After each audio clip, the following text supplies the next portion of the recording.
终于把这口棺材挖出来了，看着值钱的很呐。哎呀，上好的石棺呐！哟，还有浮雕，这里面肯定有好东西。快，把盖子推开！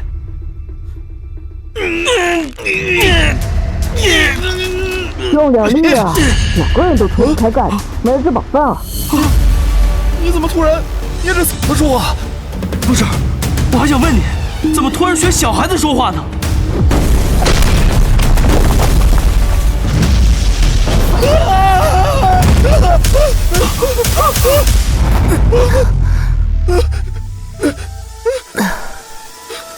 是你爷爷我在说话。不要！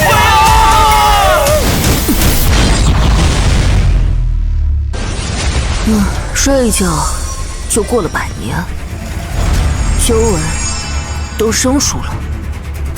看来之前借反瞳术避开天劫，突破境界，已然成功。当你离家时，应了重孙的请求，待我归来的时候，要善待李家的后人。也是时候履行约定了。让我算算，后人在。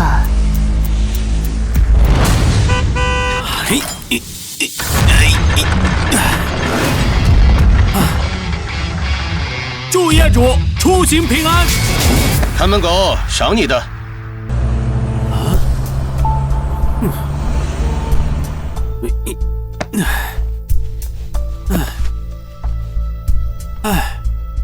还个嘛就有小费，也挺好。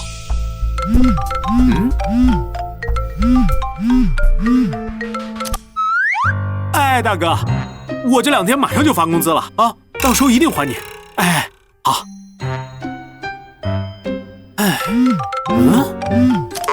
哎，大哥，我说的都是真的，您的宽限。李寻同志，这里是市公安局，有个小孩自称是你的太爷爷，麻烦来认领一下。我放你娘的狗屁！我还是你太爷爷呢！找个小孩就冒充我太爷爷，现在这电闸都这么没脑子吗？爷爷，我今天又多挣5块钱小费，我厉害吧？等明天啊，我就拿着5块钱多买的纸钱烧给你啊！哦对，我今天还接到个诈骗电话，说有个小孩是我太爷爷，还让我去认领。你说他是不是骗鬼呢？啊？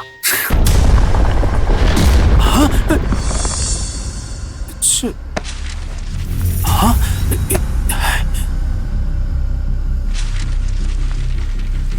李家后人亲戚。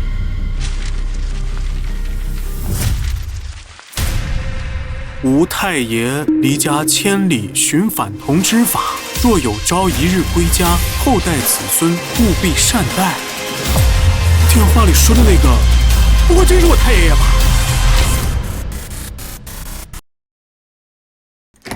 嘿，太爷爷。啊，太爷爷，您，这儿。你就住这儿？对啊。哈，麻雀虽小，五脏俱全嘛。再说了，我就一个人。太爷，您先坐，我给您找件衣服。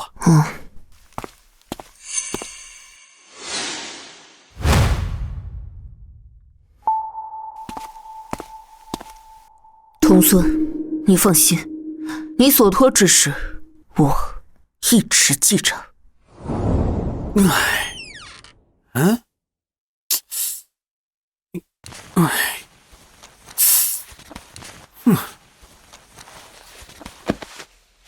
还好当年没舍得扔。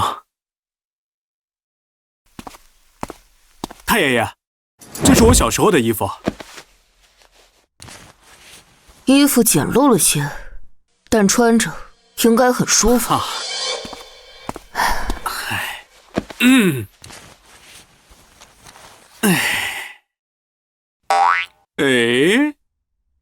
这小孩吃的玩意儿，我不要。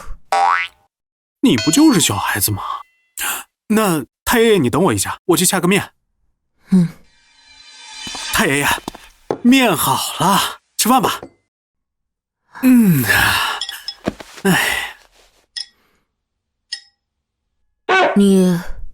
有荷包蛋吗？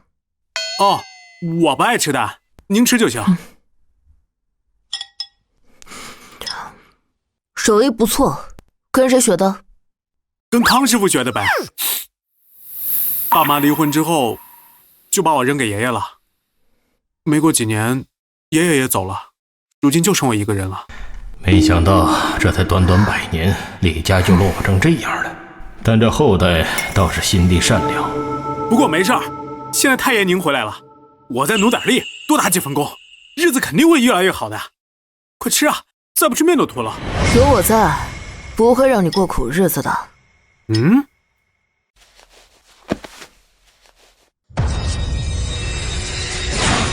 这盒子里面的东西价值连城，就算把整个京城买下来都可以。太爷爷，你这盒子里能装那么多钱吗？那你自己打开看看。啊？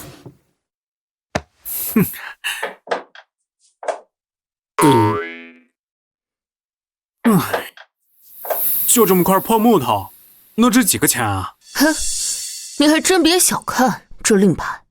你爷爷小时候生了一场大病，多亏这令牌救了他一命。这可是天下首屈一指的飞钱行的令牌。飞钱行，我好像听说过。哎，现在京城的云宝楼，它的前身好像就是飞钱行。看来你还不算笨。就这块令牌能值几个钱啊？我打个电话问问。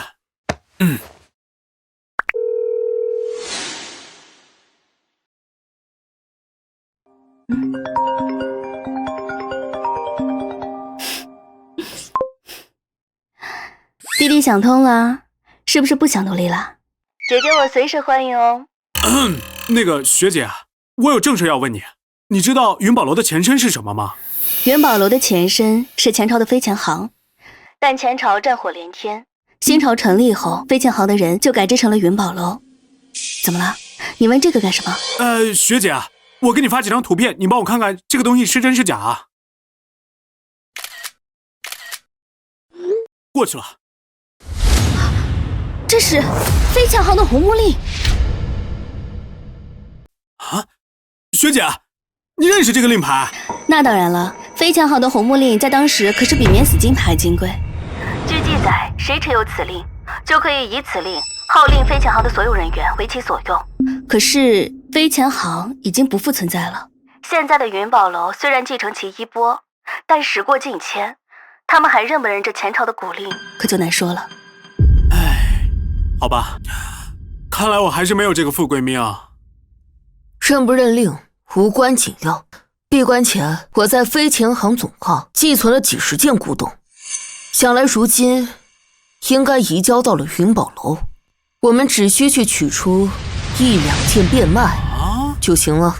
哎，弟弟，要不你跟你朋友来京城吧？云宝楼门槛高，寻常人根本进不去。怎么样？就当顺便来旅游2天。行，那我们现在买票过来。哇！学姐，我们到了。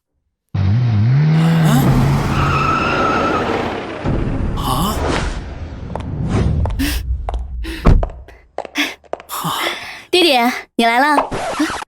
你什么时候有了个儿子呀？你说错了，我是他太爷爷。啊？哎，这个事儿吧，说来话长，我回头给你解释。反正电话里的红木令还有古董全是他的。我勒个乖乖，这真是人不可貌相啊！弟弟，你这个太爷爷不简单啊！那太爷爷，您当年存放在云宝楼里的那些古董，大概价值多少？需要我帮忙联系拍卖行进行拍卖吗？没多少钱，一些小玩意儿吧，折合当时市价，大概也就几千万两银元吧。几千万两银元？银元？那现在起码价值几十亿啊！李寻，原来你家底这么厚啊？那你之前还跟我哭穷？哎呀，你别听我太爷爷瞎说，我估计最多也就值个几万块吧。咱们先进去看看。走进去。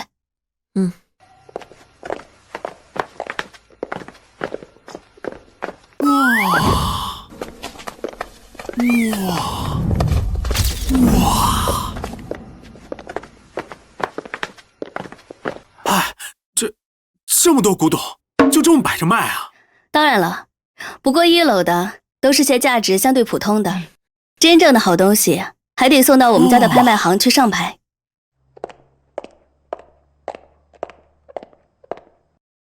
江小姐，您怎么带了2个乡下人进来？他们都是我朋友啊。是，江小姐的朋友自然是我们云宝阁的贵客，请随意参观。喂，灵宝那个废物还活着没？天啊，他竟敢直呼董事长的名讳，这小孩什么来历？把这个拿给灵宝，告诉他我李东云来了。这是前朝飞钱行的红木令，请稍等，我立刻上去禀报董事长。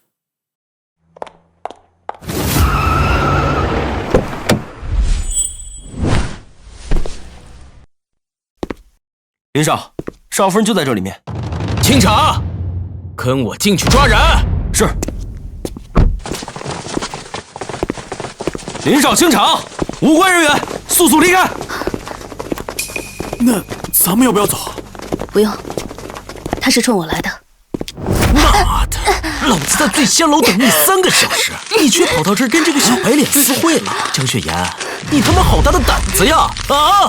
放开他！哎呀，你挺有种啊！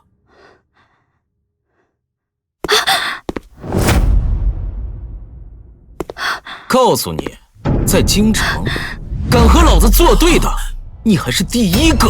呀！放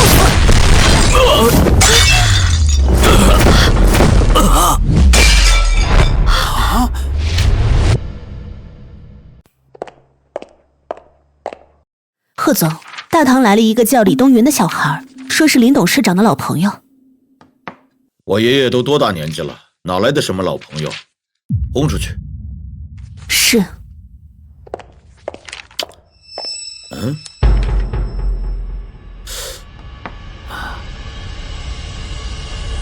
这是前朝飞钱行的红木令啊！难道大堂来那个小孩儿？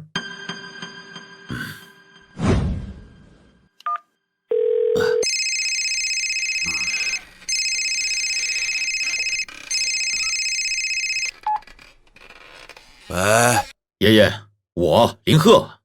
刚才云宝楼来了一个小孩，拿了一个前朝红木令，自称是您的老朋友。老朋友？小孩？他叫什么名字啊？叫李东云，对。李东云？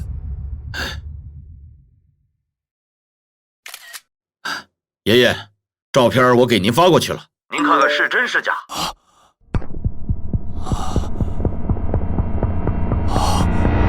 真的是红木令？难道他真的回来了？爷，当年要不是您信忠于我，将那些稀世珍宝托付于我，变卖周转，我林宝绝不可能在这乱世中保住根基，更别说重建飞钱行了。爷，我打算把飞钱行更名为云宝楼，这云字呀，取自于您的名讳，大有青云之上之势啊！爷，我林宝将永远效忠于您，世世代代为您马首是瞻。爷，这个红木令牌，请您务必收下。这些身外之物，我要了也无用。爷，此令牌可是我云宝楼的最高权力啊！从今往后，只要爷您持有此令牌，孙儿我以及后世子孙定当鼎力相助。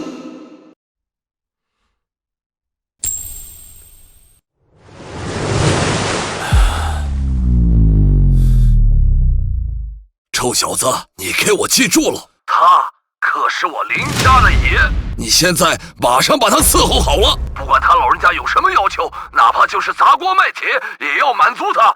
我可警告你，你要是敢得罪他，我亲自打断你的腿。啊？哦，我知道了，爷爷，我现在去办。来人，备车，立刻送我去云宝楼。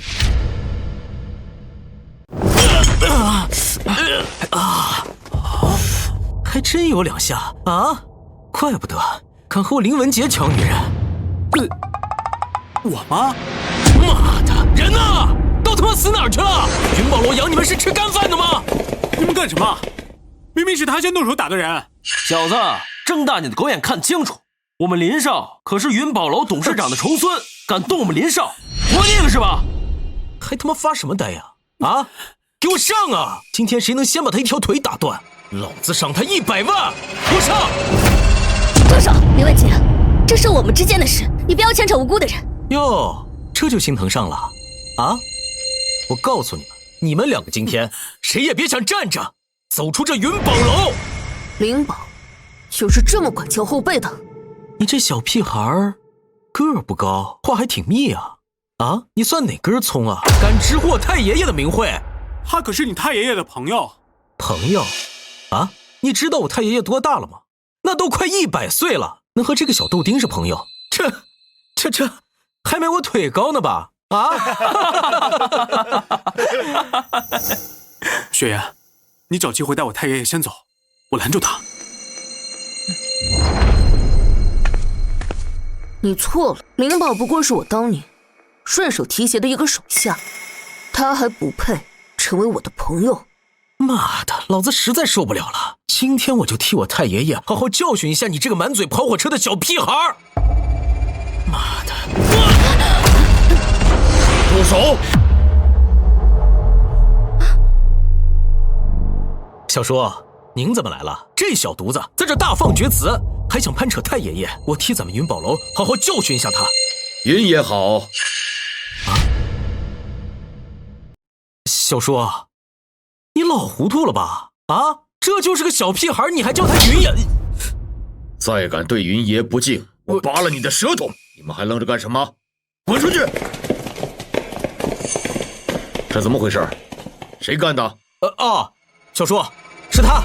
我现在就替咱们云宝楼好好教训一下他。小叔，你怎么又打我？你什么德行？我不清楚啊！混蛋！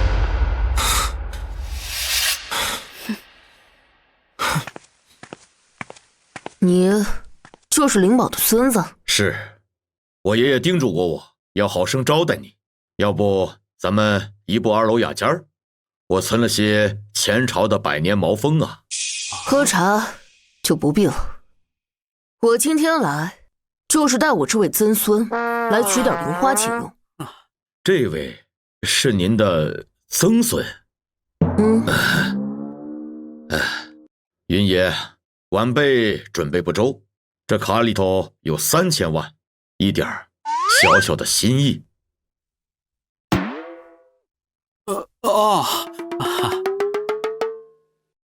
3000万一个的小心意。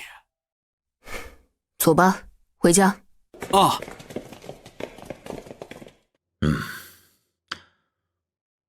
什么老朋友啊，张口闭口胡编乱造，我看就是来要钱的。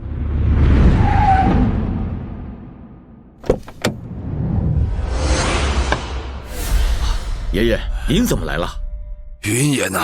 你说那小孩，我拿了3000万把他打发走了。走啊！啊！你个混蛋，我打死你！我爷爷别打了，跪下！啊！跪下！爷爷您别生气，当心身子啊！我们林家都要毁在你的手上了，我还要身体有什么用啊？你知不知道云宝楼地下密室那些古董都是云爷借给我们聚人气的，那可是我们林家东山再起的根基呀！爷爷，就那些古董，现在市值最多几十个亿，咱大不了多给他几倍钱，难道非得把整个林家绑到他身上，当他一辈子手下呀？哎呀，你懂个屁呀！你以为云爷就那点能力吗？只要我们乖乖的当好云爷的马前卒，别说我们这一代了，就算后世子孙几百代，那也是代代富贵呀！几百代？爷爷，这也太夸张了吧！他吃唐僧肉了，他再怎么厉害，也不能长生不老啊！闭嘴！备车，带上我们林家所有的资产，我带你去跪见云爷，乖乖的向他赔罪。所有资产？爷爷，那不等于把整个林家都拱手送出去了吗？你想让我们林家彻底完蛋吗？快去，照我说的去做。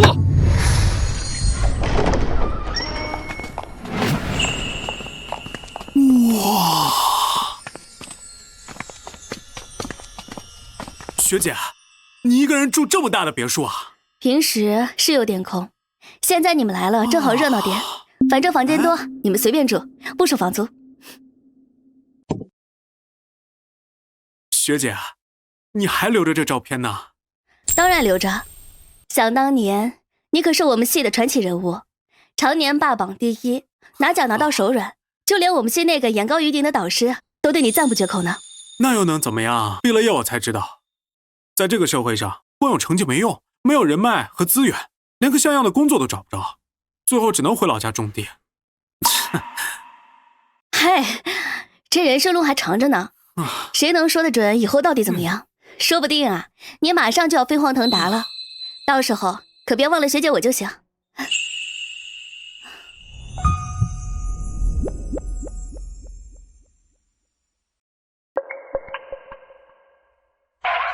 哎呀，看不得，这里空气太闷了，我出去散散步，晚点再回来。不是。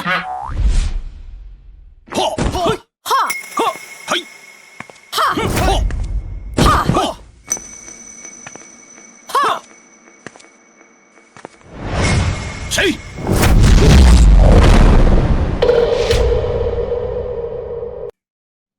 小朋友，亏人练功是大忌，念你年幼，速速离开。百家拳本是我所创，何来窥视？我宋氏百家拳乃宗师宋子峰所创，已过100年，你才几岁？小孩，快回家吧，小心拳风伤着你。小朋友，你妈妈叫你回家吃饭呢。继续练，不必理会。你们的拳练错了。啊！大胆！这可是我宋氏百家拳法，岂容你胡乱指点？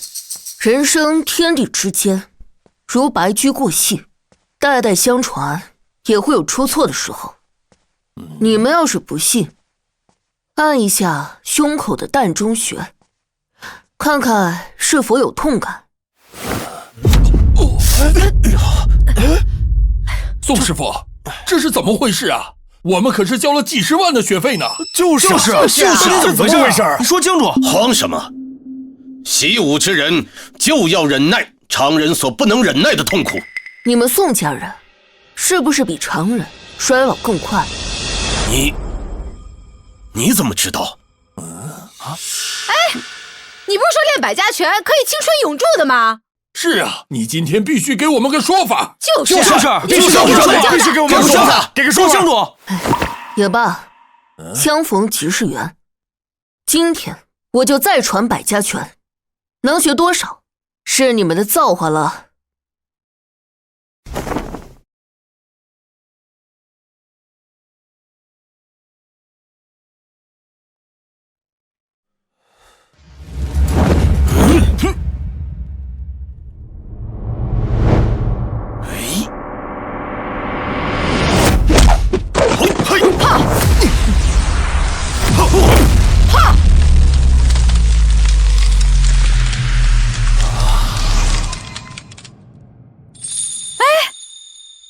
感觉我精神气爽，年轻不少啊！哎呀，浑身舒畅。是啊，刺痛感也没有了。我竟破境了！长期修炼，或可摆脱早衰的宿命。小孩不，敢问先生名号？李东云。您是祖师爷？您是祖师爷？你说什么？没什么。我宋家开派祖师宋子峰，曾有一位授业恩师，就连我宋家赖以立身的百家拳根基，据说也是源自那位恩师的指点。但这也是300年前的旧事了，他这一个小孩子怎么会是？诸位，宋某有急事，先行一步。怎么走了？怎么回事？怎么跑了呀？诸位，我厉某家中也有事，我也先走了啊。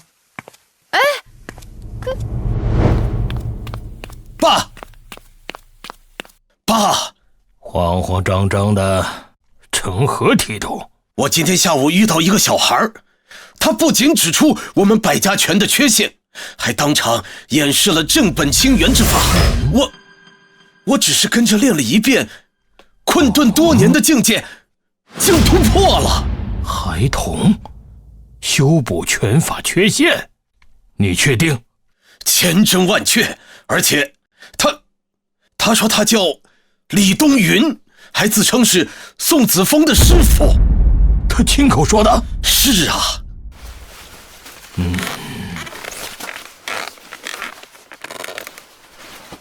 你稍等。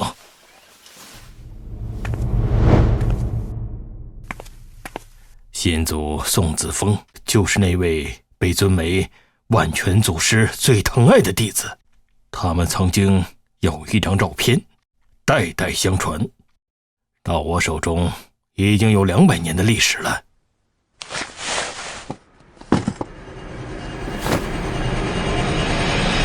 没错，就是他。我今天下午看见的就是他。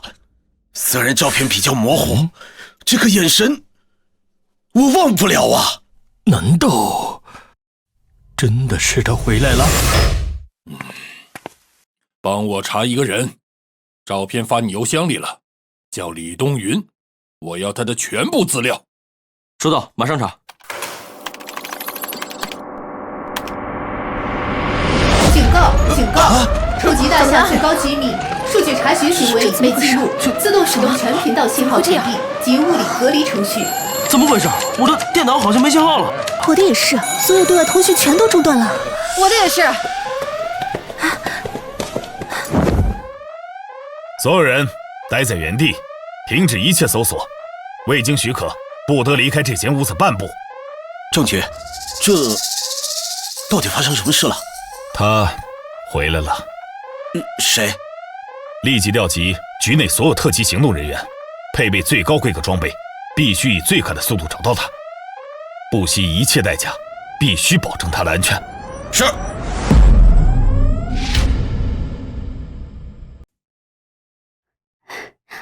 李寻，你太爷爷出去散步好久了吧？怎么还没回来？好像确实有点久了，我去看看。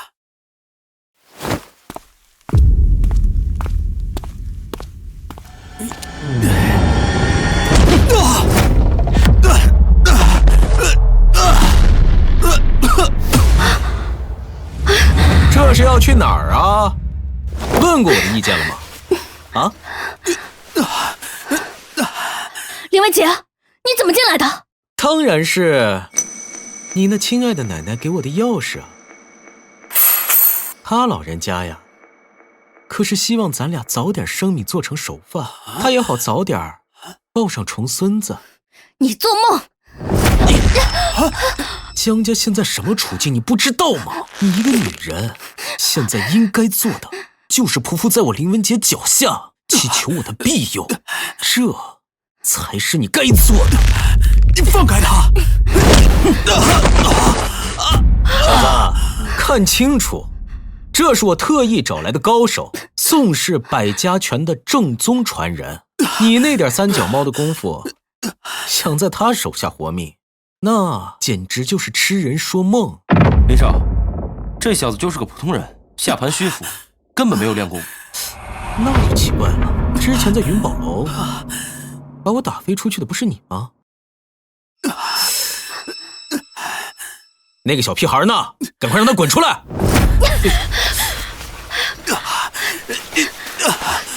林文杰，这是我们之间的事情，你有什么事冲我来，别碰李寻。好啊，那老子今天就给他这个机会，你来和我单独打一场，要是你赢了，我今天就放过他。好。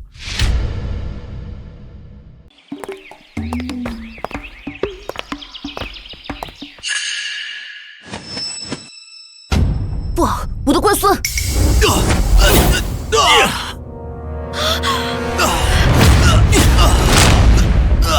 废物！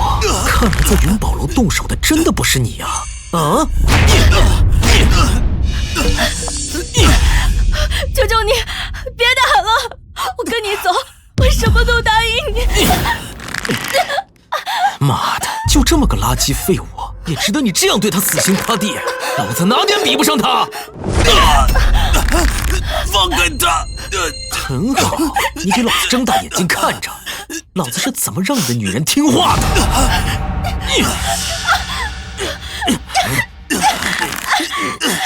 林文杰，还能动？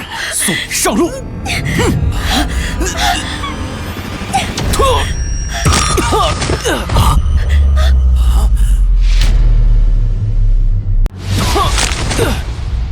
嘿，少爷！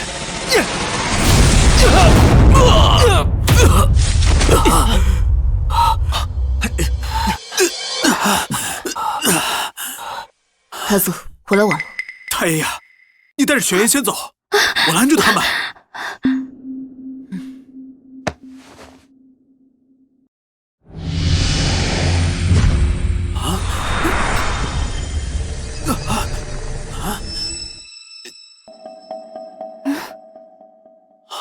我好像不疼了。放心，有你太爷爷在，没人能动你。小屁孩，别玩阴的，有本事你让这个废物自己跟我打。你刚才说谁是废物？我说他一个穷酸小子，也配跟江雪岩站一起？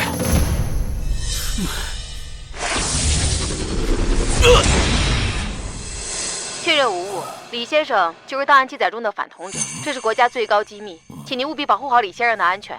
我们的人马上就到。明白。老爷，不好了！刚接到消息，林家的林文杰带着一批人去了碧苑别墅66号。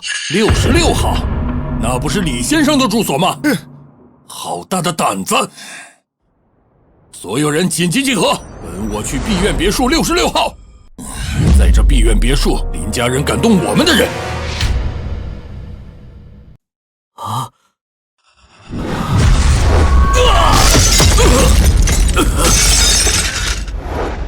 是他！还愣着干嘛呀？把他给我拿下！我要把他的手和脚一根一根的全都敲断！小屁孩，空有一身蛮力可没有用。我这风云掌讲究的是以柔克刚，专破横练。刚才是我大意，现在，风云掌，你是林荣的传人？没想到你个小屁孩居然知道我们风云掌的开派宗师林荣先生的大名，得罪了我们林少，我可不会因为你是个小孩就对你手下留情。林荣那小子天资不算顶尖，却能从我早年一套粗浅拳法中另辟蹊径，悟出这刚柔并济的风云掌，也称得上是天降奇才了。他创此掌法本意是行侠仗义，锄强扶弱，奈何他的后人却摧眉折腰，侍奉这等纨绔权贵。林荣要是知道，怕是气得要从棺材板里跳出来，狠狠抽你几个大嘴巴子。大胆，竟敢亵渎开派宗师！看你是活得不耐烦了。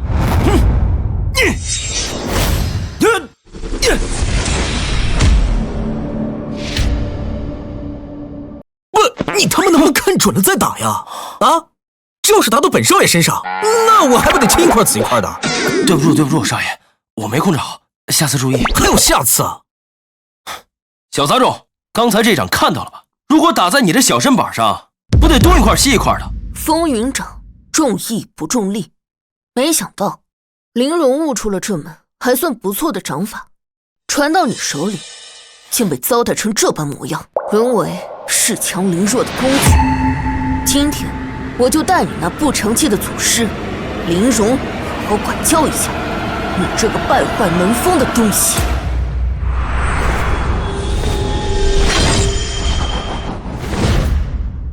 狂妄！哼！找死！哼！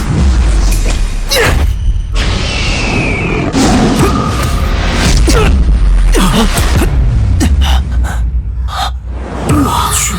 掌风雷若涣散，下盘虚浮，招式漏洞百出。这风云掌的精髓，你连1成都未学到，真是给林荣丢脸。你到底是什么人？武术界可从来没有你这号人物。习武先习德，修道先修心。你这身风云掌的本事，我就替林荣废了他。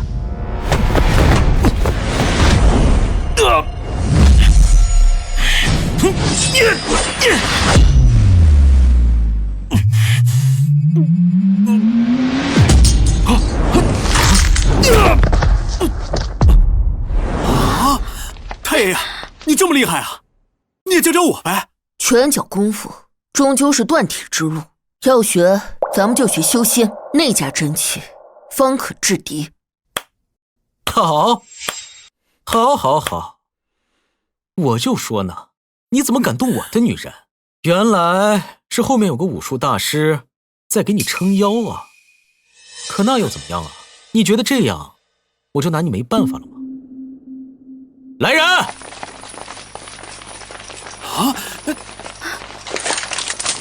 小屁孩儿，这时代变了，你有没有听说过一句话呀？啊，7步之外枪快，7步之内枪啊又准又快。我倒要看看你们拿什么跟我斗！林文杰，你疯了！私自藏匿枪支是触犯国家法律的。太爷，咱们快走吧，那可是枪，咱们斗不过。走？你们往哪儿走啊？谁都走不了。今天我要把你们全都射成筛子！我看谁敢动他！我看谁敢动他！厉老，他竟然来了。学姐，他是谁啊？这个是京城的一把手，虽说已经退休，但在京城他可是一呼百应的。林文杰，你好大的胆子，私闯民宅还非法持枪，真当我这前任京城市长死了不成？厉老，您刚才也说了，您呢是前任市长，我不管您以前有多么的风光，但是今天这是我林家的家事，您还管不着。我跟林宝好歹也有个30-50年的交情，我劝你现在带着你的人滚，李先生不是你能招惹的。臭小子，你敢打我！你个老不死的，不好好在家安享晚年，跑到我这儿来耀武扬威！我告诉你，老子可是寻宝楼的公子，我就是整个京城的天！你他妈再敢管我，你信不信啊？老子一枪毙了你啊！我今天就是要毙了他，我倒要看看谁能管我！敢在上将面前舞刀弄枪！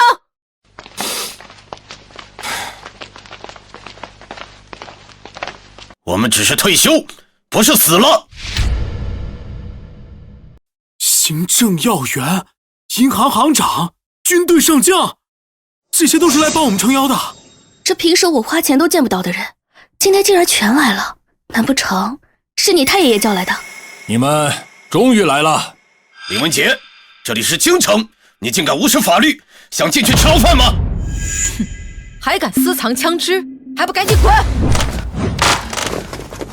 妈的，一群孬种！哎，各位大佬，咱们都是京城人，你们呢，与我云宝楼都是一家人，今天就非要跟我过不去吗？李先生是国家的人，你敢动他，就算是林宝来了也保不住你。私藏枪支可是重罪，林宝纵使富可敌国，也保不住你。好，我走，我就不信他们能在这个地方窝一辈子。等他们出去了，我倒要看看你们的手还伸不伸得这么长。哼，你可以试试。走着瞧。站住！我让你走了吗？快，用直升飞机送我去见云爷！敢有半步怠慢，我把你们通通的发配到大西北去治沙！爷爷，你先别着急，我现在联想。帮我联系直升飞机。什么？怎么了？这空中管制全程禁飞呀！人要倒霉，处处不顺。妈的，就算是跑着去，也要见云爷，不能差1秒钟。走。怎么，小屁孩，你想拦我？你觉得凭这几个老东西能拦得住我吗？想走可以，打赢他，我就放你离开。我不是，不行啊，太爷爷，我都没练过武，你怎么？你的心上人被人当众欺辱，你就不想为他出一口气？好，我来。太爷子，大点事儿，跟着我的指引来。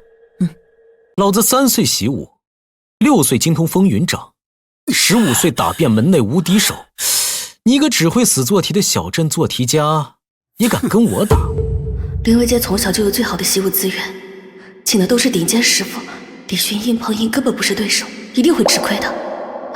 李勋，别打了，我们没必要跟这种人一般见识。不知死活，找死！左移3尺，右拳直击他胸口，弹中血。我这么厉害？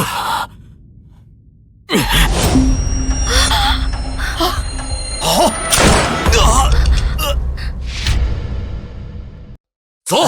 爷爷，是这样，就算云爷当年对你、对整个林家有天大的恩情，那也是多少年的老黄历了。咱们整个林家现在至于这么上赶着吗？你给我记住了，就算是云爷让我们林家为他去死，也不能有半句怠慢。一个小孩能有什么能耐？你说什么？不是，我说爷爷，这云爷到底是什么样的人啊？至于让你这么追随吗？什么样的人？不管是各方神圣家族大佬，见了他都得矮3分，恭恭敬敬地叫他一声爷。那个时候我们林家不过是在乱世中挣扎着求生存的小门小户而已。要是没有云爷，我林家早就没了，岂敢对云爷不敬？可是后来云爷莫名其妙的就消失了，这么多年呀，他都杳无音讯。有很多人猜测，云爷是不是已经不在了？那他现在以一个孩子的模样回来，难不成这世上还真有返老还童的事儿啊？云爷身上有很多谜，但不是我们该打听的。我们只有好好的做云爷的狗，才能保证我林家代代富贵，屹立不倒。是，爷爷，孙子谨记。可你这个蠢货，自以为用3000万就能把云爷给打发了？爷爷，那你说像云爷这种返老还童的真仙，那岂不是刀枪不入啊？何止！我曾经亲眼看见云爷徒手捏碎子弹，那力量非常人能比。那些自不量力的蠢货，还以为用枪能打死云爷，做梦吧！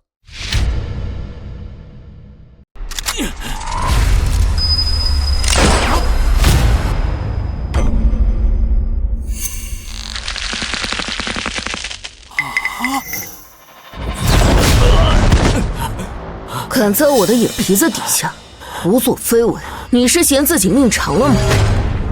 妈的，你敢动我，我爷爷和太爷爷是不会放过你的。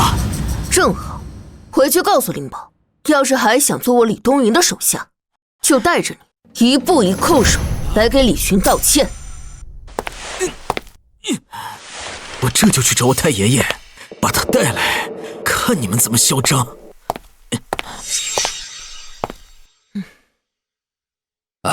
李先生，既然事情已经解决，我们也不便多扰，就先告辞了。各位叔叔伯伯，感谢大伙帮忙。既然你们都是我太爷爷的朋友，不如留下来吃个便饭，就当是我们略表谢意了。不了，小兄弟，我们与李先生也只是一面之缘，谈不上朋友，怎好叨扰啊？今天多谢各位及时赶到，帮我曾孙解围。我李东云谢过了。李先生，您客气了，能为您效劳是我们的荣幸。李先生不必多礼，这都是我们应该做的。感谢李先生抬爱，我们就先离开了。日后若有差遣，只需传个话，我们随叫随到。等一下，厉老、魏老，各位前辈，请等一下，我有件事情想请你们帮忙。林家在京城只手遮天，林文杰回去后肯定会抬出李老爷子来撑腰，就算躲在这别墅里，也未必能护得住李勋他们。你们能不能出手救下李勋？丫头，吉人自有天相，李先生何等人，哪里需要我们这些人来庇佑啊？是啊，厉老，我知道这件事情很让你为难，但只要你们肯出手，我愿意拿出我名下集团50%的股份作为报酬，绝不食言。行了，不必多言，李先生在这里，我们都很放心。告辞。告辞了，告辞。连厉老、魏老这些有头有脸的人物都不愿意牵扯进来，我一个女人又能护得住他们多久？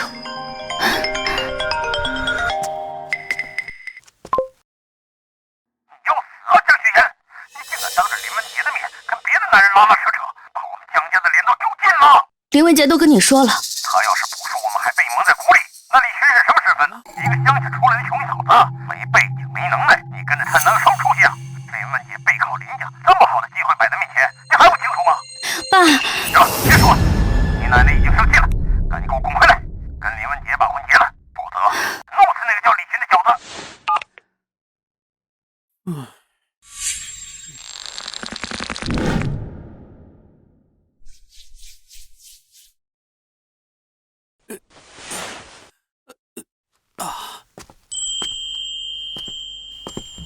学姐，你怎么来了？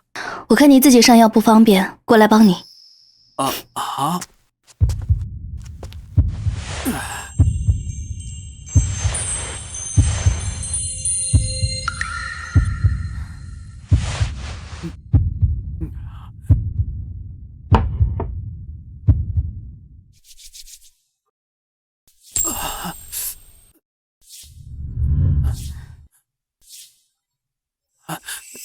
学姐，你能不能不要嫁给那个林文杰啊？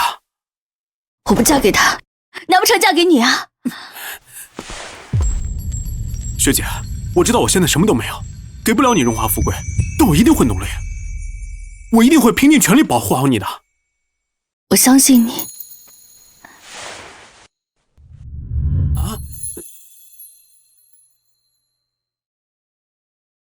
既然终究要嫁给一个不爱的人，被家族当作利益交换的工具，不如在这之前称心如意一回。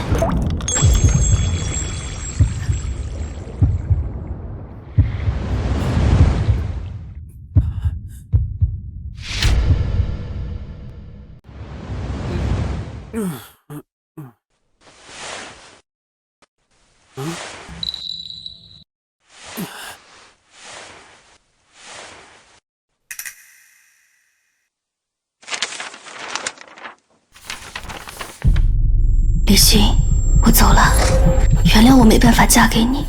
林家权势滔天，云宝楼的根基在京城盘根错节，不是女皇能抗衡的。这张卡里有我攒下的积蓄，你带着太爷爷离开京城，找个安稳的地方过日子吧，别再回来，也别再找我。最后，昨天晚上我很开心，谢谢你，李寻。别学了，你都霸占年级第一多久了，还这么卷？那可不行啊！你这年级第二，天天虎视眈眈的，我要是稍微松懈一点，岂不是让你有机可乘？哎，要不我们在一起吧？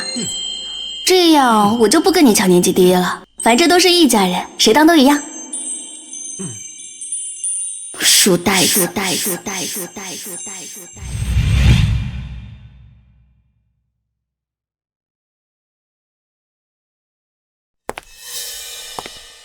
怎么了？眼睛红红的。妍妍走了。走？她去哪儿了？不跟我们一起住了？她回去跟林文杰结婚了。她说林家我们惹不起，还让我们赶紧离开京城。嗨，这有啥的？我还以为是什么天大的事儿。去哪儿来着？抢亲。李寻和太爷爷这时候应该已经离开京城了，但愿他们平安。雪妍呀，真漂亮，这身嫁衣穿你身上再合适不过了。可不是嘛，难怪林家少爷对你如此倾心，这换了谁都喜欢啊。人靠衣装，这话没假。你嫁娶林家，就是林家的少夫人，往后有享不尽的荣华富贵呀。奶奶，我不喜欢林文杰，我有喜欢的人。住口！婚姻大事，哪轮得到你自作主张？父母之命，媒妁之言，你必须听我们的。我喜欢的人叫李寻，他很厉害的，身份和地位那只是时间问题，他不可能一直这样的。那小子一无是处，就是个穷苦人，身边还跟个8岁的孩子，指不定是谁的野种，哪能比得上林家的家底？奶奶，怎么？我说错了吗？等你嫁去林家，林家背后的云宝楼早晚是你的。你等他出名，那你都从黄花闺女熬成黄脸婆了。奶奶，那小孩不是他儿子，他其实是……李岩，不要在这胡言乱语。爸，你以为我不知道你给他们买了机票？要是他们不知死活的来，我就把他们送到林家，就当是我们江家的嫁妆。爸，你不能这样做。雪妍，听你爸的话，林家才是你的好去处，别再想那些不切实际的了。怎么回事？老爷，不好了，外面的保安被人打飞了。李家李东云，特携曾孙李寻来抢亲。住手！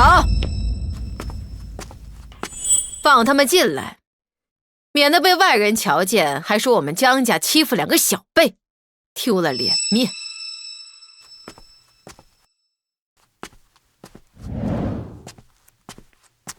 妈，雪妍可真行啊！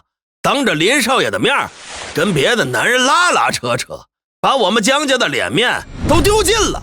就是，人家林家是什么世家呀？那个李寻就是个乡下的穷小子。我看雪妍啊，就是猪油蒙了心。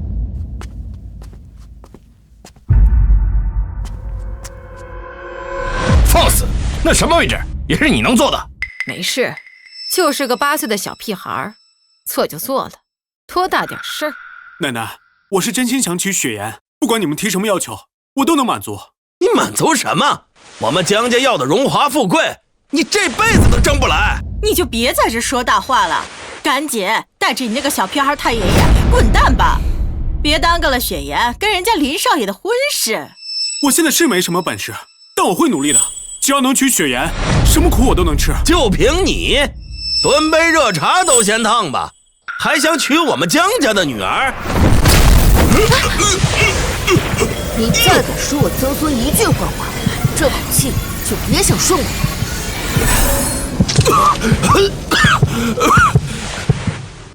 我也不为难你，你只要答应我一个条件，我就考虑你的想法。您说。来人，上茶。你只需要端着这杯热茶，等到茶凉了，茶杯还不离手，我就认真考虑你和雪颜的事。妈，这也太为难孩子了。怎么，连这点苦都受不了，还想娶我江家的女儿？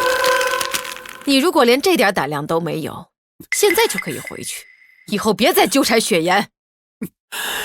我不能一直躲在太爷爷身后。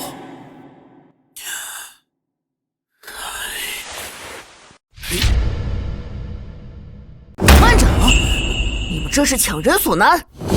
没错，我就是强人所难。要是不愿意，现在就转身离开，没人拦着你们。识相的就赶紧走，别待会儿自取其辱。你一个穷小子，还想娶我们江家的姑娘，你也不掂量掂量自己几斤几两啊？我李家后人，配不配，轮不到你们说了算。配呀，让我来，我要靠我自己。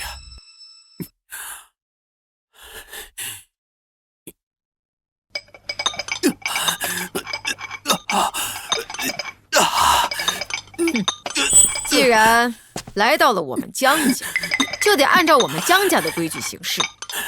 且不说你们动手打伤了我们江家的保安，就拿你们空手抢亲这件事，我就不可能轻易放过你们。妈说的对，想娶我们家雪颜，那就得付出点代价。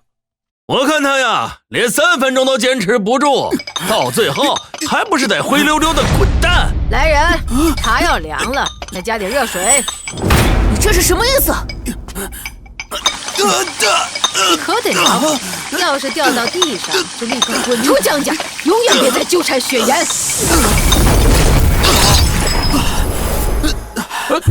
这什么时候过去的？对呀，刚才还在椅子上呢，怎么一下子就到这儿了？先礼后兵，礼我们已经给了，你们江家如此不识抬举，也别怪我不留情面了。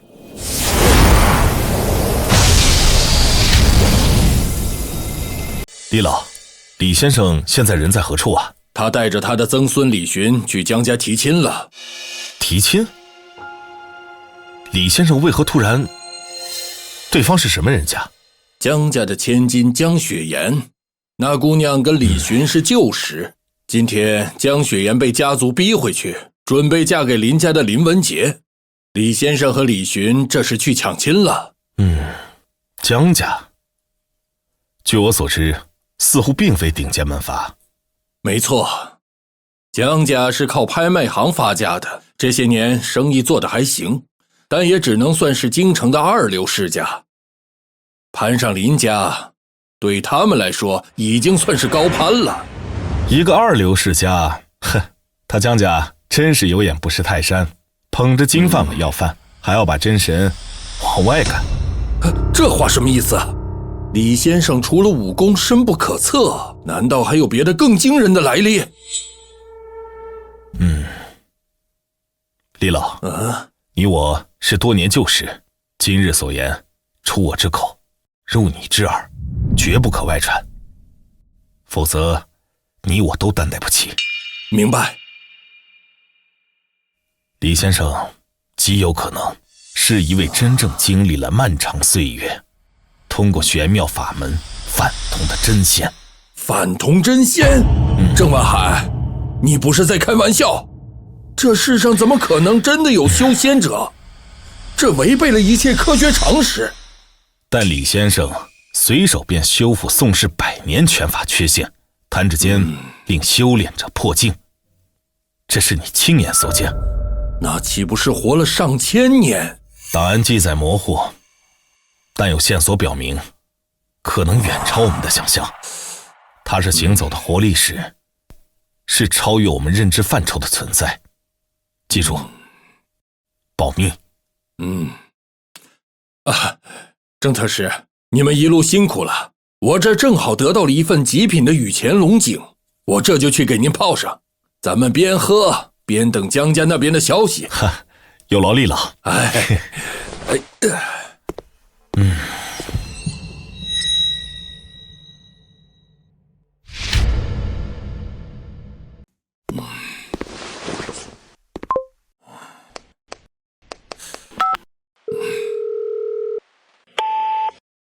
儿子，你听着，现在去把祖传千年沉香串珠取出来，送给江家。就说恭贺江家觅得佳婿。江家，老爷子，你没搞错吧？一个二流世家嫁个女儿而已。这传家宝级别的珠子，他们也配？江家当然不配，但是江家的女婿是绰绰有余的配。现在恐怕连京城最顶尖的那几位都抢着赶往江家送礼呢。这份机缘要是错过了，我他妈要你好看！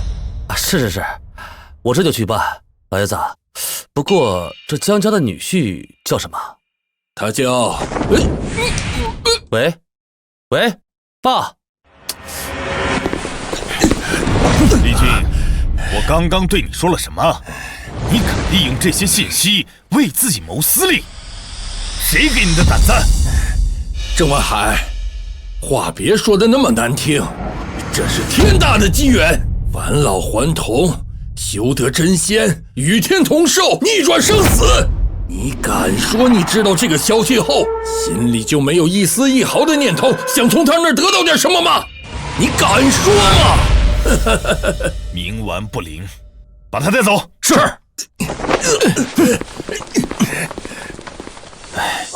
仅仅是一个名号，就让身居高位的人瞬间失智。要是让全世界都知道了李先生的存在，那将是一场席卷全球的灾难。来人，备车，立刻去江家。先礼后兵，礼我们已经给了。你们江家如此不识抬举，也别怪我不留情面了。想在我们江家动武？我们江家是靠拍卖场发家的，过手的古董件件价值连城，没点绝对的实力，怎么护得住这些宝贝？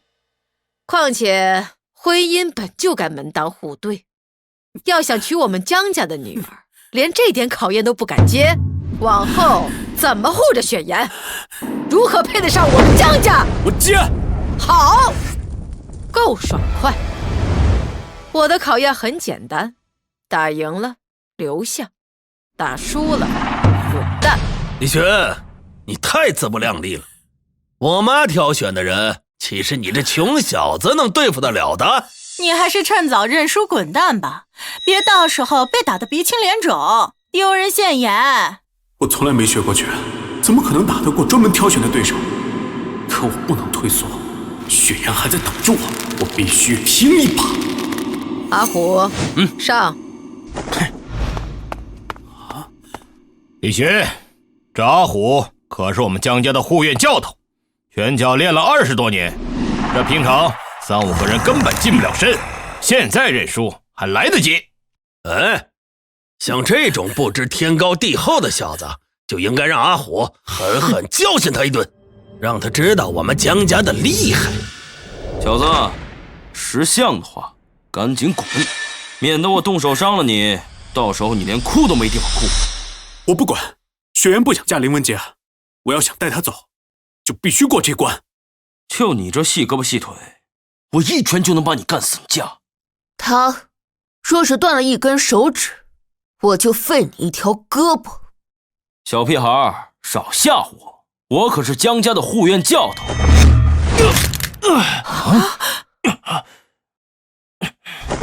哼，虚张声势，擂台上生死各安天命。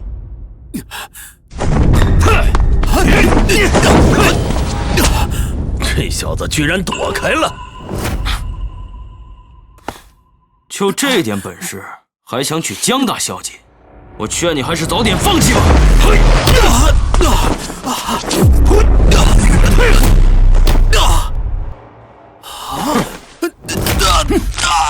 这点力气给我挠痒都不够。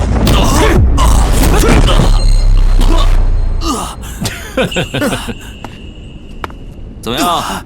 不行就认输吧，别硬撑了。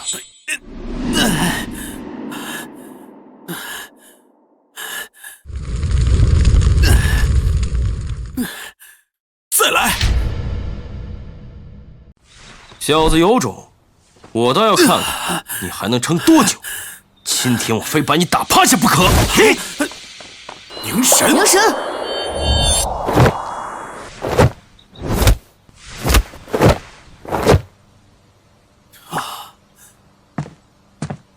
出拳要沉肩坠肘。你这胳膊软得像面条，怎么制敌啊？太爷，我实在学不会啊。那我以后碰见的对手比我壮很多，我根本就没辙。以弱胜强，从不是硬拼。对方力量比你大数倍，就避其锋芒，攻其软肋，用巧劲儿卸力，再找准时机反击。记住了。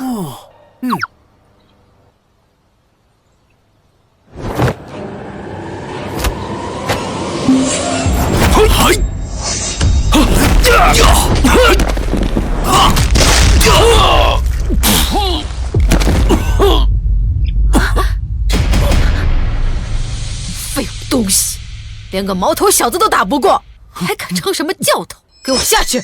我的考验算过关了吗？哼，并不算。你们这是言而无信。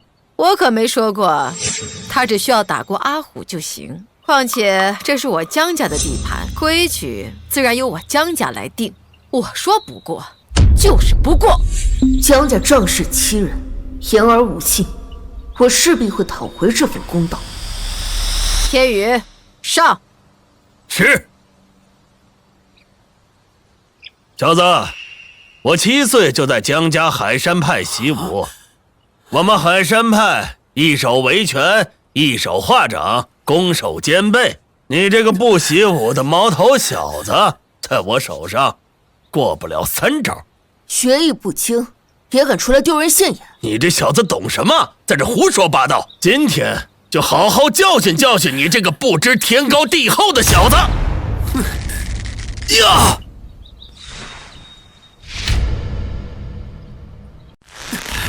呀！哼，如此杂乱无章的步子，也敢主动出击？呀！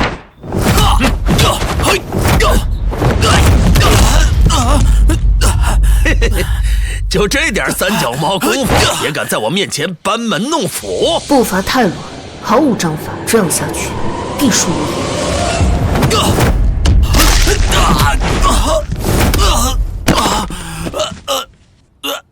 下盘如此不稳，怎么跟我打？不管是练拳还是练掌，下盘稳才能立于不败之地。左脚为根，右脚为轮。沉肩坠肘，步随心动，九转连环，风随步走。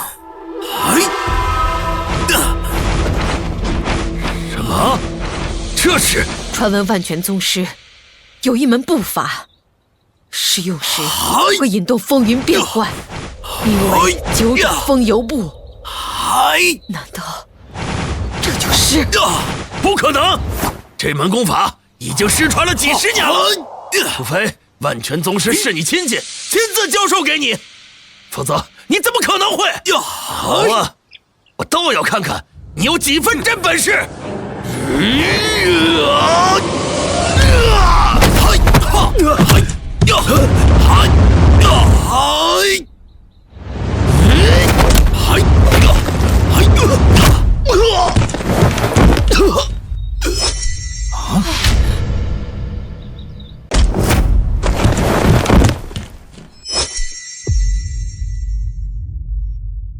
江奶奶，你说的考验我都做到了。做到了又如何？我们江家的女儿绝不可能嫁给你一个李家的穷小子。你之前说只要我通过考验就考虑婚事，这是言而无信，出尔反尔。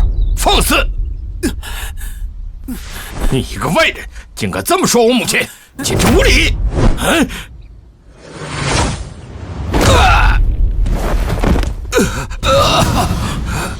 江老太太，你屡次反悔，这难道就是你们江家的家风？住嘴！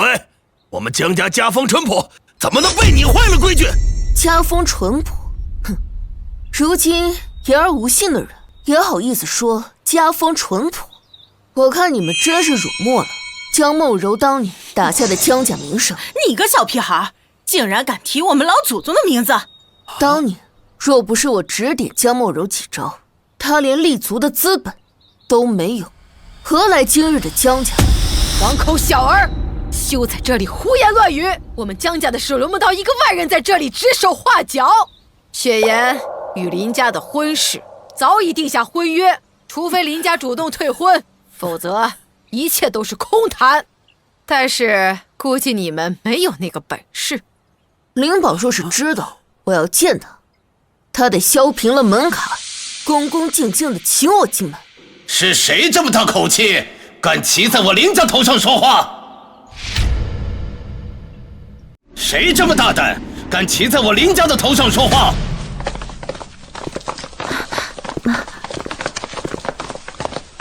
哟，这两位看着面生啊，是你江家的客人？什么客人？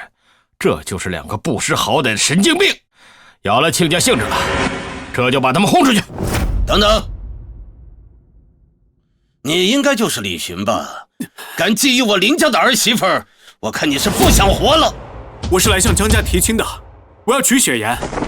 这张卡里有3000万，是我准备。这就是我林家的卡，拿着我林家的钱抢我林家的儿媳妇儿，你好大的胆子！哼，我还以为你有多大能耐呢，原来连钱都不是自己的，真是可笑！哼，各位，为了表示诚意，我特意从我林家的云宝楼地下室拿了一件镇店之宝。快去叫雪颜，就说是亲家来了，让他出来见客。好，我这就去。灵宝知道你拿我的东西送人吗？哼，这紫珊瑚在我云宝楼已珍藏100年了，你倒是说说，这怎么就成你的了？前朝文帝刚继位时，他亲自登门求我，传下3招权势，奠定大夏国术根基。这紫珊瑚就是献礼，我随手寄存在飞田行，自然就落到了你们林家手里。一派胡言！文帝乃千古明君，怎么可能对你一个小屁孩低头？这宝物100年间已无人认领，说不定寄存者早已化为灰土了。你少在你脸上贴金！刚才说我江家的先祖是你的世宗，现在又说前朝文帝是你徒弟，我看你是脑子烧坏了吧？赶紧去看看。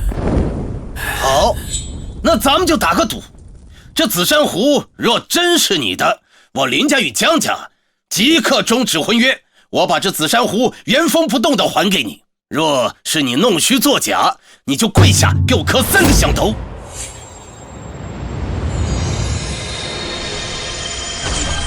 啊！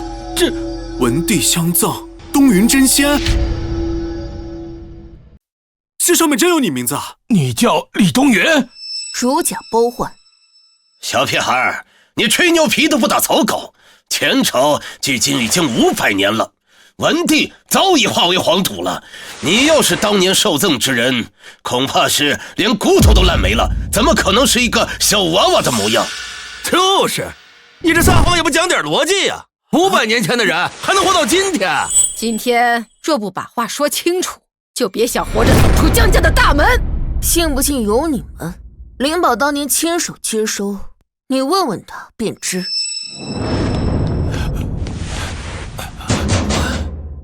有人吗？快开门！你们找谁啊？请问云爷是不是在府上啊？我们是专程来拜见他老人家的。云爷？哎，哦，是不是李寻啊？他一大早带着那个小孩去江家提亲了。啊？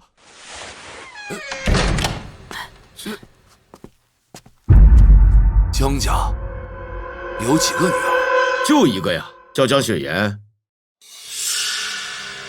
李大哥今天早上是不是也到江家去提亲去了？你说紫珊瑚是你送给林家人的？小屁孩，你是不是得了失心疯啊？喂，小贺，什么事儿？大哥，你现在是不是在江家？看没看见一个7、8岁大的小孩？对，这儿是有个小屁孩，又在这大放厥词呢。怎么了？哎，你可千万别乱动啊！我和爷爷现在就马上到江家。哎呦喂！慢，亲家，什么事儿啊？告诉大家一个好消息，我家老爷子正亲自动身赶赴江家。林老太爷要亲自来我们江家啊！哎呦，肯定啊，是看中咱们家雪颜呗。咱们江家呀，这次可是攀上高枝了。什么事儿这么开心？啊！哎呦，这……李军，你怎么亲自来了？听说江家觅得乘龙快婿，今日定亲，我父亲让我特备了份薄礼，聊表祝贺。哈哈，多谢力居上光，能为我家小儿文杰与江家千金之事劳您跑一趟，我林家感激不尽。等等，你刚才说是林文杰与江家千金结婚？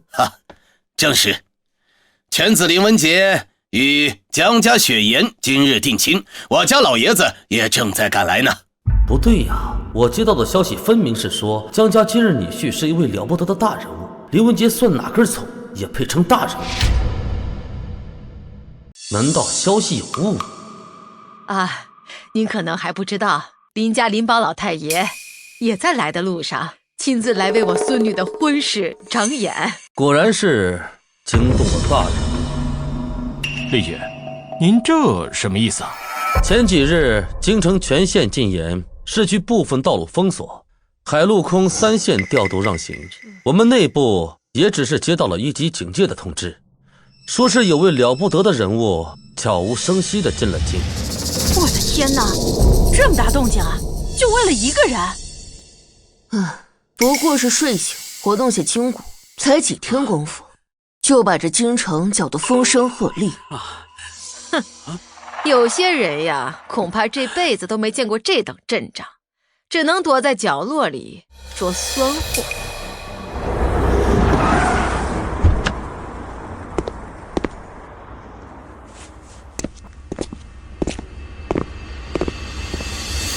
张特使，为确保人员安全，我们建议陪同进入。一会儿你们4个进去，把东西放下，就可以先撤了。张特使，这太危险了，您的身份……今天里面那位才是主角，这么多人进去，阵仗太大，万一引得那位不悦，谁担得起？是。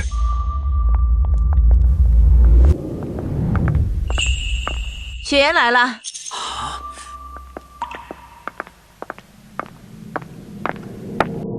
清水出芙蓉，天然去雕饰。强小姐，好气质啊！雪颜，快给林家人打招呼。李寻，你怎么也来了？我是来娶你的。江雪颜，江雪颜，你当着亲家的面跟这个泥腿子拉拉扯扯，成何体统？有没有大家闺秀的样子？松开，干嘛过来？雪颜，给林先生赔罪。林伯父安好，不过我不喜欢林文杰，从来都没有。放肆！江雪颜，你是不是翅膀硬了？林文杰少爷能看上你，那是你几辈子修来的福气。江雪颜，你享受着江家给你带来的荣华富贵，你就要为江家的续存做出牺牲。你想只进不出，做梦！我说了，我只嫁自己真心喜欢的人。你，雪颜，江雪颜，我警告你，你生是江家的人，死是江家的鬼，这门亲事由不得你。李寻，我警告你，你松开我女儿的手，马上滚出江家！我也告诉你，如果一个家族需要靠牺牲女人的婚姻才能翻身，那这个家族也没什么本事。你们就是一群趴在女儿身上吸血的蛀虫。雪颜不是货物，我会带她离开。雪颜不想嫁的人，今天谁也不能逼她嫁。离开？你以为是过家家？聘礼我林家给了，宾客我林家请了，面子我林家也给了。你一句轻飘飘的不喜欢，就想把这一切接过去吗？来人！啊！把这2个不知死活的东西给我扔出去！走！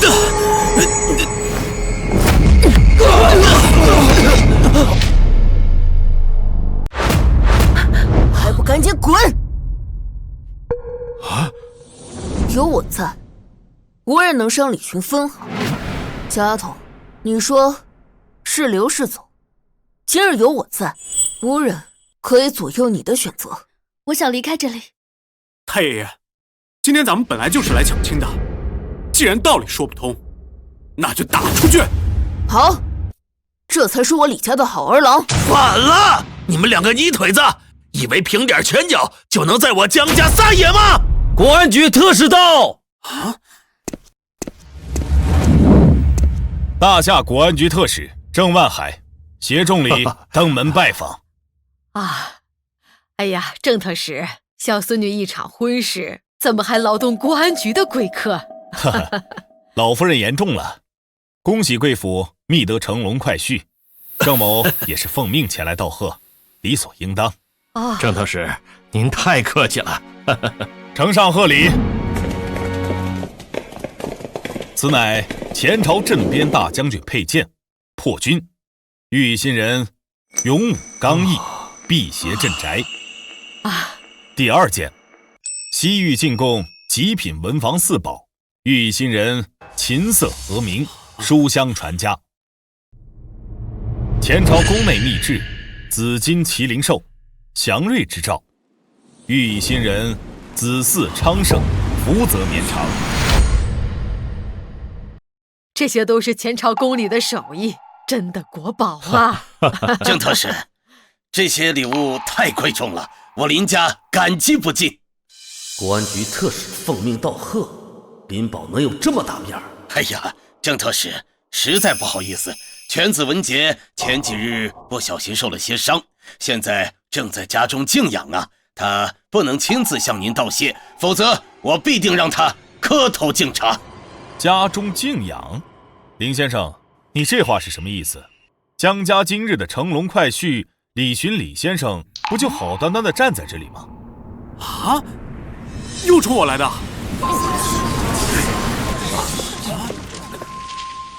大夏国安局局长郑万海，拜见李先生。啊！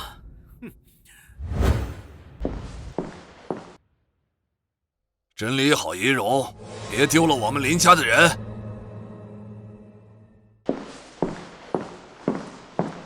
郑特使，你这什么意思？你怎么能拜见他呢？您是不是认错人了？我没有开玩笑，也没有认错人。李先生乃是避世修行，历经1000年岁月的反同真仙。反同真仙？哎呀，我看你就有问题吧？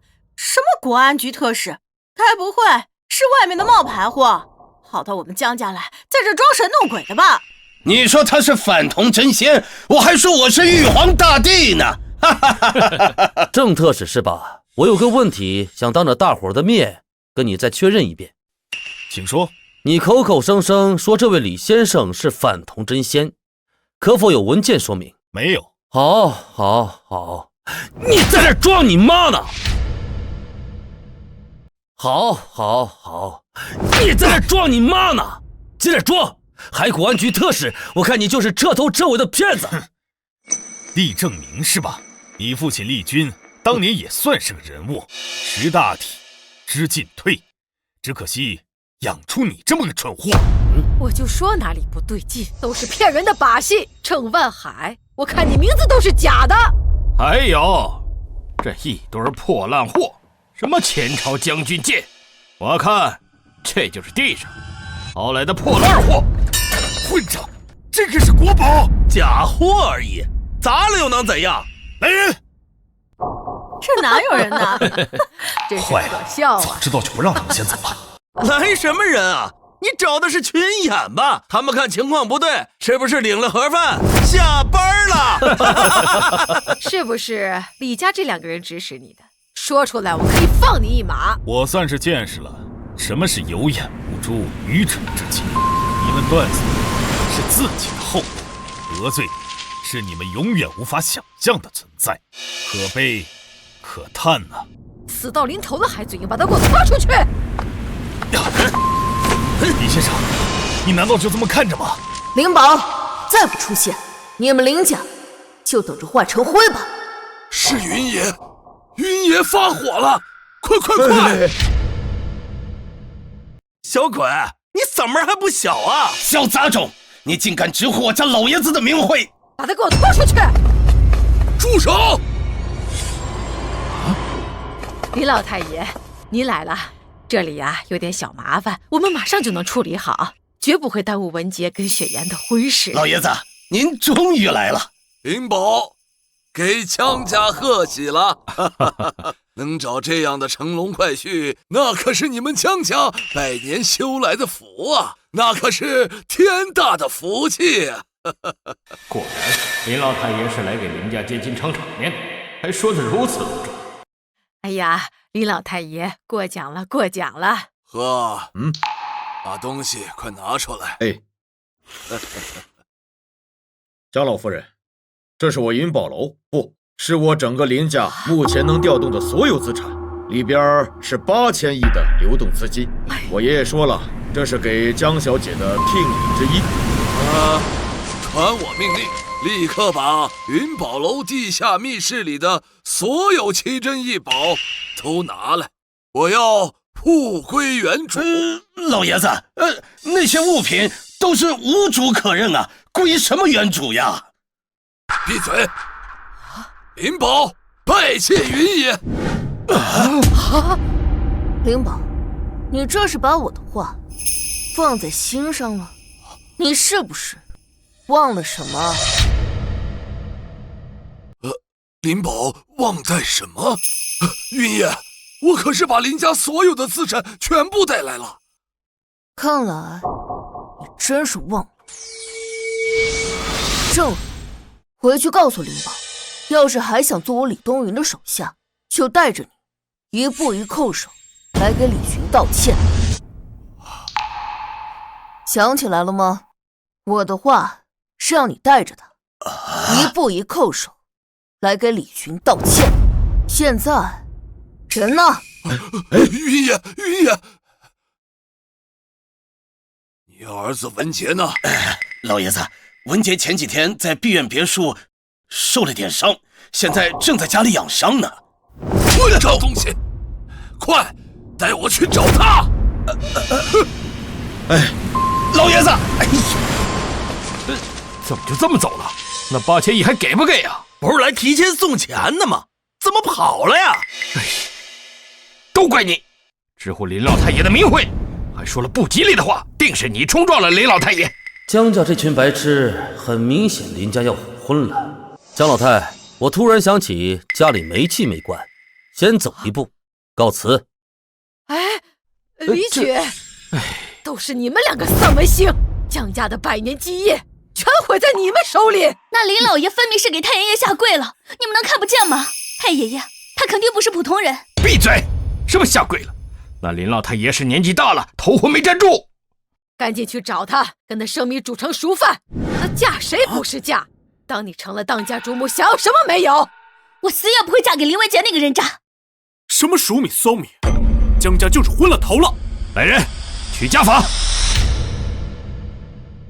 逆女，看我今天不教训教训你！住手！江雪颜是我江家的女儿，外人有什么资格插手？虽然父母教育子女天经地义，但她是我看上的李家孙媳，在我面前岂容你们放肆？笑话！江雪颜什么时候成了你的孙媳了？从今天起，我就是李寻的妻子，李东云的孙媳。孽女，你给我住口！我今天算是看明白了，什么世家名门，你们就是一群趴在老祖宗功劳簿上维持光鲜亮丽外表的一群蛀虫。总有一天，我会让你们江家还有世家贵族统统都跪在我李寻的脚下。想踩在他们头顶上3天就行。3天之后，我会在城东100里外的李家村就职，建立大夏李姓。届时，你们口中的那些所谓的京城大人物，自会趋之若鹜，登门拜贺，而你江家连进门的资格都没有。太爷爷，雪颜，咱们走。你们，国主特使到。江振邦何在？我就是。向人举报，你江家不顾国主颜面，公然损坏国宝。按照市值，你江家需要赔偿9000万，立刻减轻。9000万？那些东西那么值钱吗？国主口谕，这次施以告诫，下次再敢对国主不敬，江家就不复存在了。郑明，我让你把家里那串祖传的千年沉香串珠送去给李寻，你送到了吗？爸，您是不是记错了？江家的那个女婿不是林文杰吗？蠢货，李家算个屁！我要你攀附的是李寻，还有他身边那个8岁的小孩。爸，你怎么了？爸，快叫医生啊！太爷爷，小叔，你们怎么来了？嗨，我就这一点小伤，没什么大事儿。等我能下地了，我就去找江雪人那个贱人算账。你个畜生！太爷爷，您这是干嘛呀？因为你瞎，因为你蠢，因为你差点毁了我们整个林家。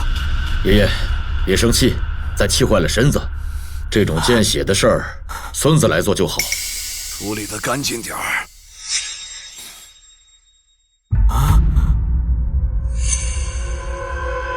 小叔，你这是要干嘛呀？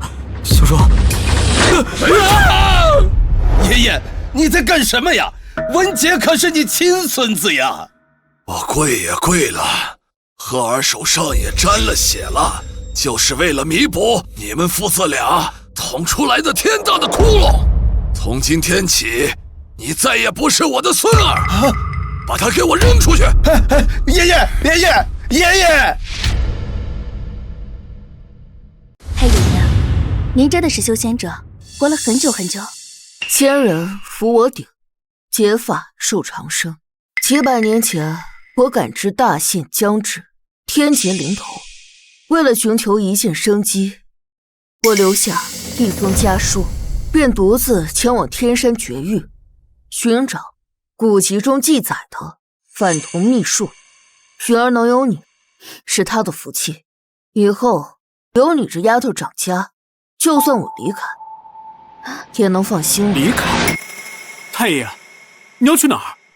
返老还童看似逆天，实则是束缚。沧海桑田，王朝更替，初时觉得精彩，久了便觉这人间甚是无趣。反倒是寻常人的一生，有生老病死，悲欢离合，那才叫有滋有味儿。门口好像有人来了。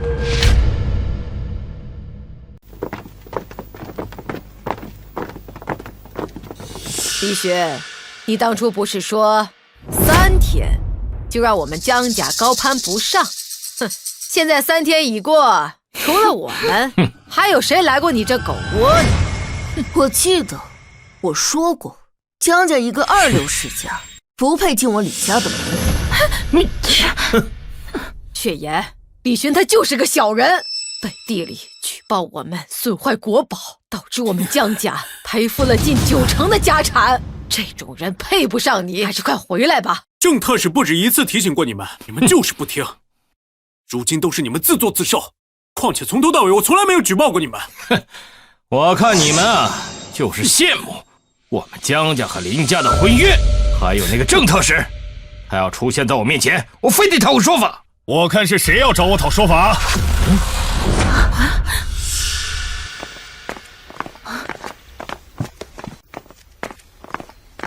大夏国安特使郑万海奉国主之命，携国库精选999件重宝前来道贺，恭祝李先生重立门户，福泽绵长。上古名剑赤霄，今奉于先生案前，已是煌煌天威。失传之昆仑虚秘境图真迹残卷，传说藏有长生之术，今现于先生座下，以示清赏。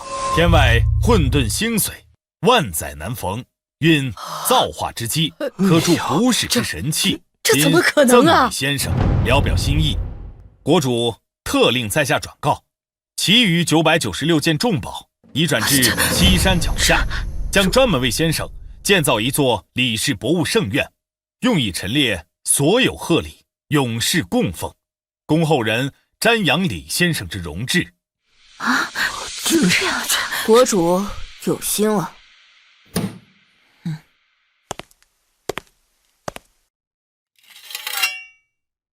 岁月匆匆，弹指千年，连你也不复昔日光亮了。太爷，你认识这把剑？这剑是我造的。什么？这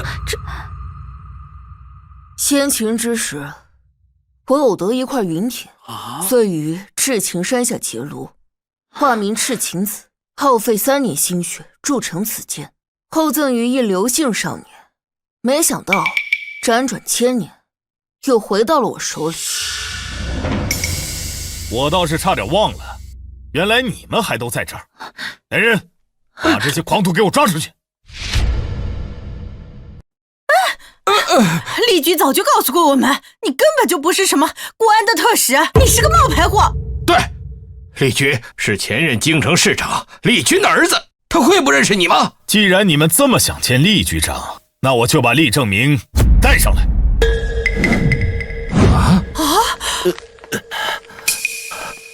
李勋先生，江小姐，这个是我们家祖传的1000年沉香串珠，聊表寸心，恳请您收下。厉局，这礼物太贵了，无功不受禄，您还是先收事儿吧。厉军先生，您明鉴，我确有事相求。家父厉军因一时糊涂，泄露了李先生的行踪机密，现在被国安局控制，恳请李先生能出手放了家父。屁大点事儿也值得关人，放了。是，我马上安排。谢真仙，谢李先生。你这要不是你们江家眼皮子浅，非得逼着女儿嫁给林家，怎么会造成今天这个局面？我也差点铸成大错，这一切都是拜你们所赐。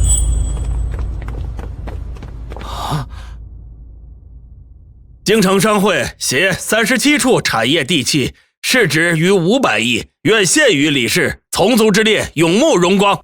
岭南宋氏奉祖传百草经残卷，求为李氏外从，世代供奉。昆仑炼器士一脉，现千年何首乌一对。太爷，这你媳妇儿当家，问她。诸位贵客远道而来，此乃李家之幸。主母贤德，李氏之福。翠奴林宝前来向云爷负荆请罪。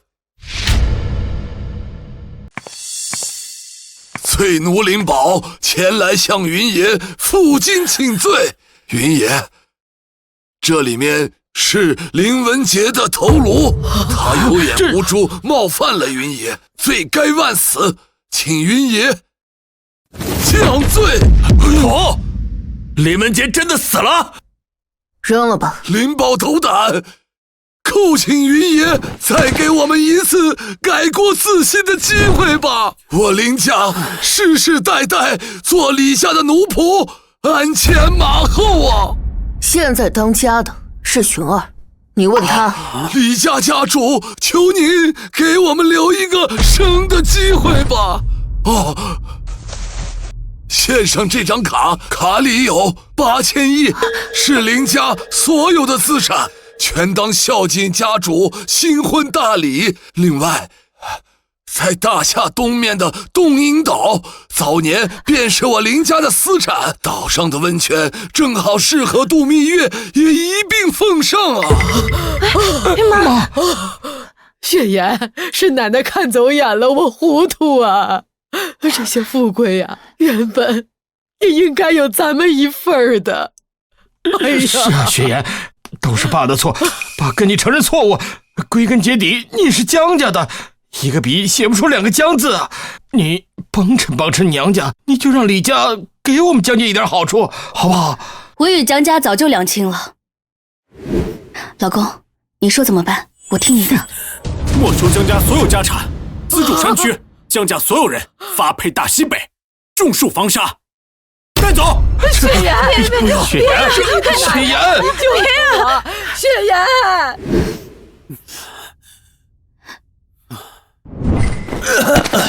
李先生，此人亦对您和李寻不利，幸得属下在村外布下天罗地网，专候此等狂徒。你个孽障啊！云爷已经开恩宽恕我们林家了，你居然还敢带人进来行凶，是巴不得我们林家人全都死绝吗？我不相信你再快得过枪，老子今天就送你去见阎王。你可以试试。